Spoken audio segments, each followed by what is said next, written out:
Imagine how bloody things would get if it actually rained pencils. Just pencils caving through people's skulls and splattering their shoulders with blood all over the damn place. What's up, everybody? It's Luke James, not the singer. If you're an indie artist looking for an album review and some promo, you can hit up Luke at redmattersite.com. And what I have for you boys and girls today is a review for the long-awaited Elzhi album, Lead Poison. And there was a lot of Kickstarter drama over this one because people have been waiting on it for years, but it's finally here. I think the wait was well worth it because this right here is one of the albums of the year, at least in my opinion. Now, on the surface, it might seem like it's just another boom bap project, but there is a lot of great lyrical depth here, a lot of creativity, and also some great concepts. And for just a couple of examples of his great lyricism, all you gotta do is listen to the song Keep Dreamin', because he goes off with all kinds of lines on that one, including when he says that he can handle curveballs without batting an eyelash, and when he says to his haters that their legacy has no legs and their army has no arms. I just thought that shit was kinda clever.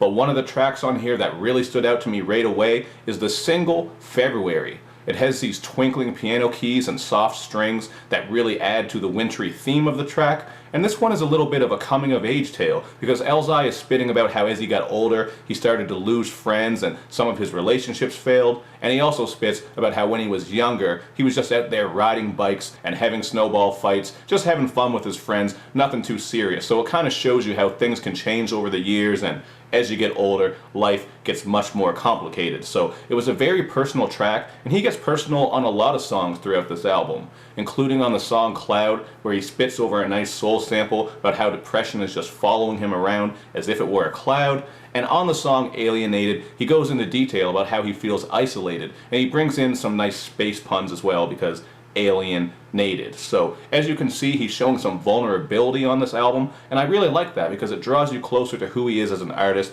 and it shows you how far he's come and what he's been through. And there are also some great stories on here too, like on Weedipedia, where he tells the tale of how he caught a weed charge and as a result had to do community service and some damn piss tests over some weed, over marijuana.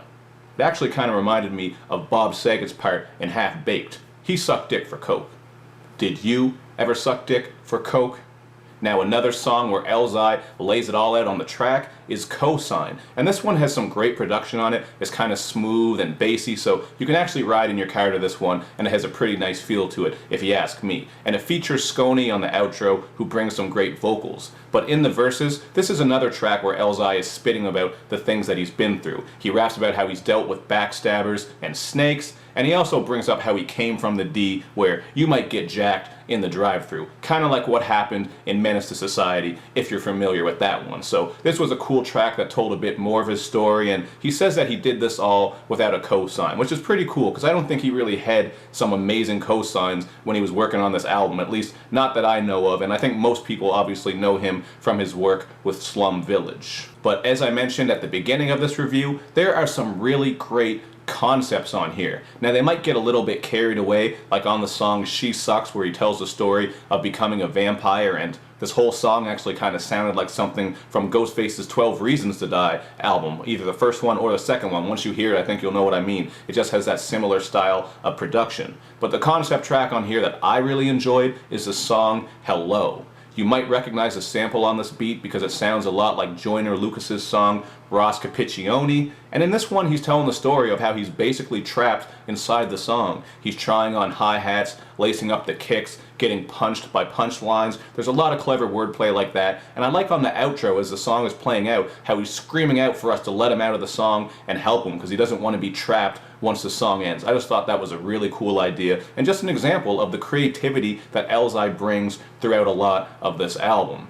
Now, to talk about some of the other tracks right quick before we get out of here, there's 2:16s where we get this really mellow production and Elzhi is telling a tragic story from two different perspectives. There's Misright, where he raps about some of his exes and old flames while giving them nicknames like Misquote, misunderstood and that sort of thing. So that was another example of his cleverness. And then we get the song Friendzone, where over a soulful sample, he spits about this girl who was basically the girl next door, and he always wanted her, but he never did get her, and she ended up getting with a cornball. So this one is a little bit of a love story, and it's also pretty funny too, because it has Elzhi ranting on here about the cornball that she chose and how he can't offer her the things that Elzhi can.